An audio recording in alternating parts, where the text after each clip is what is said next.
इस कहानी की शुरुआत में हम रात का समय देखते हैं, जहाँ पर एक बूढ़ा एल्केमिस्ट जिसका एक पैर नकली था वो अपने घर पर जा रहा होता है कि तभी रास्ते में उसे एक लड़का मिलता है जो बूढ़े एल्केमिस्ट को फाइट के लिए चैलेंज करता है। अब बूढ़े एल्केमिस्ट और उस लड़के के बीच में एक खतरनाक फाइट होने लगती है। स्टार्टिंग में तो बूढ़ा एल्केमिस्ट उस लड़के पर भारी पड़ रहा था, लेकिन वो उस लड़के के सामने ज्यादा देर तक टिक नहीं पाता और वो लड़का अपनी शक्तियों की मदद से बूढ़े एल्केमिस्ट को मार देता है। अगले सीन में हम एडवर्ड को देखते हैं जो रेलवे स्टेशन पर एक जायंट मेटल बॉडी रोबोट के साथ कहीं जाने के लिए आया होता है, लेकिन एडवर्ड रेलवे स्टेशन पर जरा देर से पहुंचता है जिससे एडवर्ड की ट्रेन रवाना हो गई थी, लेकिन फिर भी एडवर्ड किसी तरह भागते हुए अपनी ट्रेन में बैठ जाता है। एडवर्ड के साथ जो मेटल बॉडी का रोबोट था वो वास्तव में एडवर्ड का भाई था, लेकिन एक हादसे में एडवर्ड के भाई की सोल इस रोबोटिक बॉडी में आ गई। ट्रेन में एडवर्ड को एक लड़का मिलता है जो एडवर्ड के सामने वाली सीट पर बैठा था और बातों ही बातों में वो एडवर्ड को बताता है कि मैं उस मैजिकल स्टोन को ढूंढ रहा हूँ जो किसी भी इंसान को अमर बना सकता है ताकि मैं भी अमर हो जाऊँ। यह लड़का कोई आम लड़का नहीं बल्कि एक राजकुमार होता है जिसके साथ उसके गार्ड भी थे।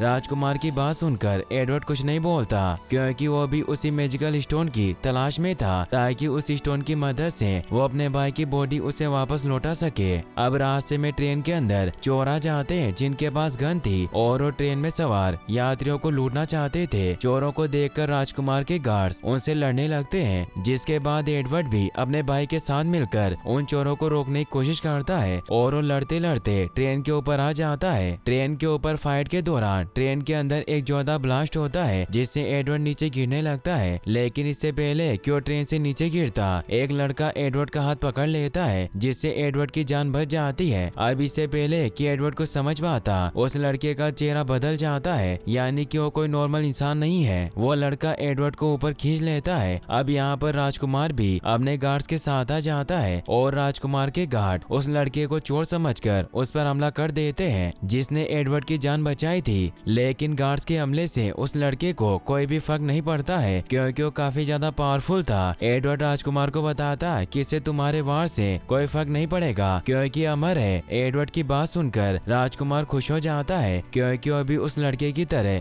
अमर बनना चाहता था। इसके बाद सभी लोग वापस से ट्रेन के अंदर आ जाते हैं जहाँ पर बंदी बनाए गए चोर से इन्हें पता चलता है कि उन लोगों ने ट्रेन का ब्रेक फेल कर दिया है और अब ट्रेन रेलवे स्टेशन के काफी पास आ गई होती है और अगर इन लोगों ने ट्रेन को नहीं रोका तो कई लोग मारे जाएंगे। एडवर्ड ट्रेन को रोकने के लिए अपने भाई के साथ आगे जाता है, लेकिन रास्ते में जिस चोर ने ट्रेन के ब्रेक फेल किए थे वो एडवर्ड और उसके भाई पर हमला करके उन दोनों को नीचे गिरा देता है। अब एडवर्ड ट्रेन को रोकने के लिए अपने दोनों हाथ ट्रेन की पटरियों पर रखता है जिससे ट्रेन की पटरियों में बिजली दौड़ने लगती है और रेलवे स्टेशन पर रेल की पटरियां हवा में ऊपर उड़ जाती है जिससे ट्रेन भी ऊपर जाने लगती है और काफी ज्यादा हाइट होने की वजह से ट्रेन की स्पीड कम हो जाती है और वो रुक जाती है। यहाँ पर हमें पता चलता है कि एडवर्ड के पास भी शक्तियाँ हैं क्योंकि वो भी एक एल्केमिस्ट है। अब उन सभी लोगों को गिरफ्तार कर लिया जाता है जिन्होंने ट्रेन को लूटने की कोशिश की थी। रेलवे स्टेशन पर कर्नल भी आए होते हैं जो एडवर्ड की बहादुरी से बहुत खुश थे क्योंकि एडवर्ड ने कई लोगों की जान बचाई थी। कर्नल भी एक एल्केमिस्ट थे जो एडवर्ड को अपने पास बुलाते हैं और उसे बताते हैं कि एक आदमी जिसके माथे पर एक विशेष प्रकार का साइन बना हुआ है वो एल्केमिस्ट को मार रहा है और अब तक वो 10 एल्केमिस्ट को मार चुका है। अब क्योंकि तुम दोनों भी एल्केमिस्ट हो इसीलिए तुम्हारी जान को भी खतरा है। अब से मेरे कुछ सोल्जर्स तुम्हारे साथ रहेंगे ताकि वो दुश्मन के हमलों से तुम्हें बचा सके। एडवर्ड और उसके भाई को कर्नल की बात बिल्कुल भी पसंद नहीं आती क्योंकि वो नहीं चाहते थे कि वो हर समय गार्ड्स की निगरानी में रहे, इसीलिए वो दोनों किसी तरह वहाँ से भागने लगते हैं। रास्ते में ये एक लड़की से टकरा जाते हैं। एडवर्ड उस लड़की को इसके लिए सॉरी बोलता है और अपने साथ खाने पर आने के लिए कहता है। उस लड़की से बात करके एडवर्ड को पता चलता है कि वो लड़की भी उसी मैजिकल स्टोन की तलाश में है जिसे एडवर्ड ढूंढ रहा है। एडवर्ड ये जानकर पूरी तरह से फ्रस्ट्रेट हो जाता है क्योंकि हर कोई उसी मैजिकल स्टोन की तलाश में था। एडवर्ड को गुस्से में देखकर वो लड़की डरकर वहाँ से भागने लगती है और एडवर्ड उस लड़की का पीछा करता है। भागने के दौरान वो लड़की एक नकाबपोश से टकरा जाती है और एडवर्ड से बचने के लिए उसके पीछे छुप जाती है। अब नकाबपोश अपना कैप हटाता है जिससे एडवर्ड को उस नकाबपोश का पूरा चेहरा दिखाई देने लगता है जिसके माथे पर ठीक उसी प्रकार का निशान था जैसे निशान के बारे में कर्नल ने एडवर्ड को बताया था, यानी कि वही आदमी है जो एल्केमिस्ट को ढूंढकर उन्हें मारता है। और मूवी के स्टार्टिंग में हमने जिस आदमी को बूढ़े बूढ़े एल्केमिस्ट को मारते हुए देखा था वो यही आदमी था। एडवर्ड ये सब जानकर अपने भाई के साथ जान बचाकर वहाँ से भागने लगता है, लेकिन वो उस निशान वाले आदमी से ज्यादा देर तक बच नहीं पाते और वो आदमी सामने की दीवार तोड़कर एडवर्ड के सामने आ जाता है और उसे कहता है कि मैं सारे एल्केमिस्ट को मार दूंगा क्योंकि वो कुदरत के कानून को तोड़ते हैं। अब निशान वाले आदमी और एडवर्ड के बीच में एक खतरनाक फाइट होने लगती है, लेकिन निशान वाला आदमी काफी ज्यादा पावरफुल था और वो एडवर्ड के भाई को बहुत ही बुरी तरह से मारता है और उसके मेटल की बॉडी को डिस्ट्रॉय कर देता है और साथ ही वो एडवर्ड के मेटेलिक हैंड को भी तोड़ देता है। अब इससे पहले कि निशान वाला आदमी एडवर्ड और उसके भाई को जान से मारता, वहाँ पर कर्नल अपने आदमियों के साथ आ जाता है और अपनी फायर की पावर की मदद से निशान वाले आदमी से लड़ने की कोशिश करते हैं, लेकिन तभी बारिश होने लगती है जिससे आग बुझ जाती है और अब कर्नल अपनी पावर का इस्तेमाल नहीं कर सकते थे। अब निशान वाला आदमी गुस्से में एडवर्ड को मारने के लिए उसकी तरफ बढ़ने लगता है, लेकिन इससे पहले कि वो कर्नल को मारता, कर्नल के असिस्टेंट किसी तरह कर्नल को बचा लेती है। निशान वाला आदमी ये देखकर और भी गुस्से में आ जाता है, लेकिन इससे पहले कि वो कर्नल पर दोबारा हमला करता,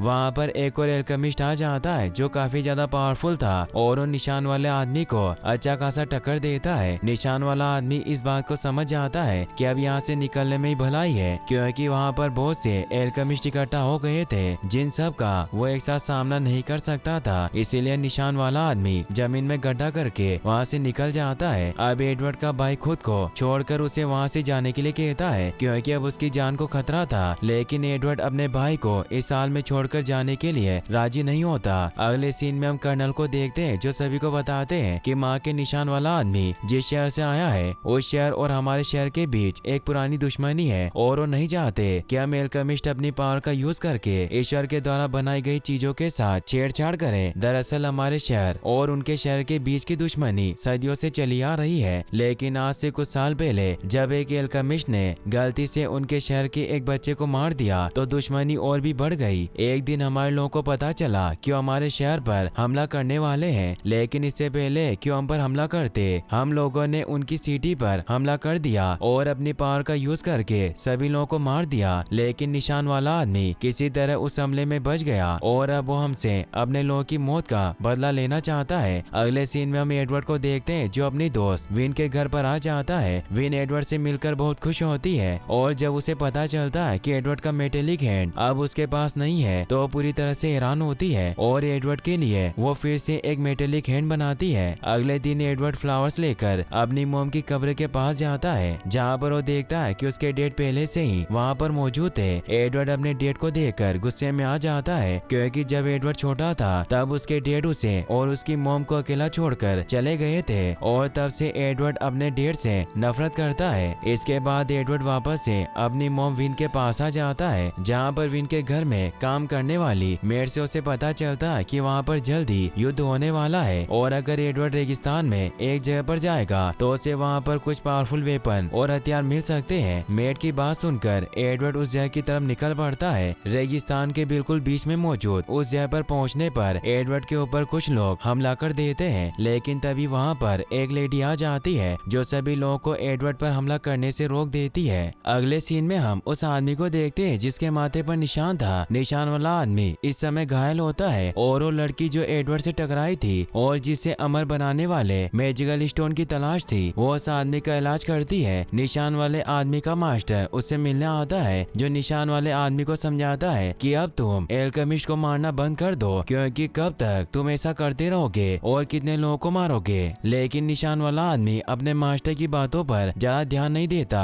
क्योंकि वो किसी भी तरह एल्केमिस्ट को मारकर अपने लोगों की मौत का बदला लेना चाहता है। एडवर्ड भी अपने भाई के साथ उसी शहर में आ जाता है जिस शहर में एडवर्ड था। एडवर्ड और निशान वाला आदमी जब आमने सामने आते हैं तो उनके बीच में एक बार फिर से एक खतरनाक फाइट होना शुरू हो जाती है। फाइट के दौरान जब एडवर्ड निशान वाले आदमी से पूछता है कि तुमने मेरी फ्रेंड विन के पेरेंट्स को क्यों मारा था, इस समय विन भी वहाँ पर मौजूद थी जो एडवर्ड को ये कहते हुए सुन लेती है, जिससे उसे पता चल जाता है कि उसके मॉम डैड को मारने वाला कोई और नहीं बल्कि वही निशान वाला आदमी है। सच्चाई का पता चलने के बाद विन अपनी गन से निशान वाले आदमी को शूट करने की कोशिश करती है, लेकिन एडवर्ड बीच में आकर निशान वाले आदमी को बचा लेता है। यहाँ पर निशान वाले आदमी को एक विजन आता है जिसमें वो देखता है कि उसके भाई ने भी कभी इसी तरह उसकी जान बचाई थी, जिससे निशान निशान वाला आदमी इमोशनल हो जाता है क्योंकि उसका भाई अब इस दुनिया में नहीं था और वहाँ से चला जाता है। अब एडवर्ड अपने भाई के साथ निशान वाले आदमी का पीछा करता है, लेकिन इससे पहले कि इनके और निशान वाले आदमी के बीच में एक बार फिर से फाइट होना शुरू होती है, वहाँ पर एक और आदमी आ जाता है जो निशान वाले आदमी पर हमला कर देता है क्योंकि वो निशान वाले आदमी को मारना चाहता है। अब उस आदमी और निशान वाले आदमी के बीच में एक खतरनाक फाइट होने लगती है, लेकिन वो काफी ज्यादा पावरफुल था जिसकी वजह से वो निशान वाले आदमी पर भारी पड़ रहा था कि तभी वहाँ पर राजकुमार आ जाता है जो उस आदमी पर हमला करके उसे बंदी बना लेता है। अब यहाँ पर कर्नल की असिस्टेंट भी आ जाती है जो किसी भी तरह से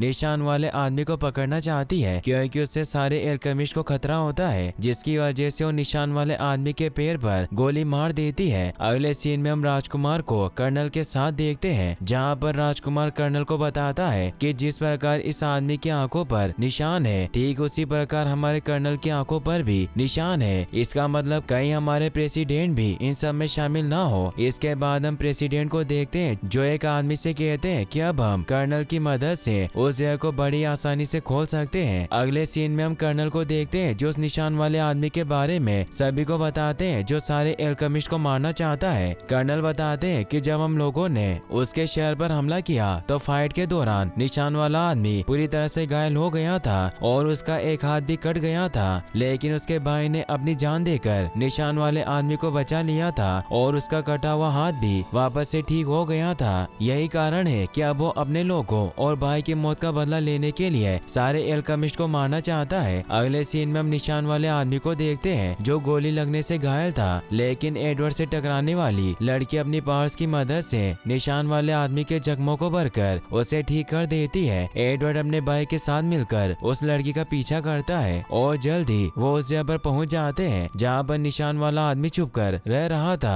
अब यहाँ पर कर्नल, उसके असिस्टेंट और विन भी आ जाती है। सभी को अपने सामने देखकर निशान वाले आदमी को विश्वास हो जाता है कि यही उसका आखिरी समय है और अब उसे कोई नहीं बचा सकता, लेकिन वो गलत था क्योंकि विन ये जानते हुए भी कि निशान वाले आदमी ने ही उसके मॉम डैड का खून किया था, वो निशान वाले आदमी के चोट पर पट्टी बांधती है। यह सब देखकर निशान वाले आदमी को एहसास होता है कि उसने सच में विन के मॉम डैड को मारकर बहुत बड़ी गलती कर दी। निशान वाला आदमी विन से माफी मांगता है कि तभी वहाँ पर राजकुमार भागते हुए आ जाता है क्योंकि उसके पीछे वही आदमी पड़ा था जिसे उसने बंदी बनाया था। अब यहाँ पर वो क्रिएचर भी आ जाता है जो अपने पेट को फाड़कर अपने बड़े और नुकीले दांत बाहर निकालता है और विन पर हमला करने के लिए आगे बढ़ता है, लेकिन इससे पहले कि वो विन को मारता निशान वाला आदमी वहाँ आकर उस आदमी पर हमला करना शुरू कर देता है और विन को बचा लेता है। अब वो आदमी अपने पेट को फाड़कर वहाँ मौजूद सभी लोगों को अपने अंदर खींचने लगता है। एक एक करके सभी लोग उस आदमी के पेट के अंदर आ जाते हैं और यहाँ पर हमें पता चलता है कि उन सबको निगलने वाला आदमी कोई नॉर्मल इंसान नहीं बल्कि एक एलियन है। एलियन के पेट में आने पर इन्हें चारों तरफ सिर्फ अंधेरा ही अंधेरा दिखाई दे रहा है। एडवर्ड जब पूछता है कि हम इस जगह से बाहर कैसे निकलेंगे तो कर्नल का असिस्टेंट सभी को सच बता देता है कि इस गुफा से बाहर निकलना इम्पॉसिबल है और इसी के साथ ये मूवी यहीं पर खत्म हो जाती है। गाइस, अगर आप ऐसी इंटरेस्टिंग वीडियोस देखना चाहते हैं तो एंड स्क्रीन पर क्लिक करके आप इन वीडियोस को भी वॉच कर सकते हैं। साथ ही इस वीडियो को लाइक और चैनल को सब्सक्राइब करने के लिए आपका तहे दिल से शुक्रिया। Thanks for watching.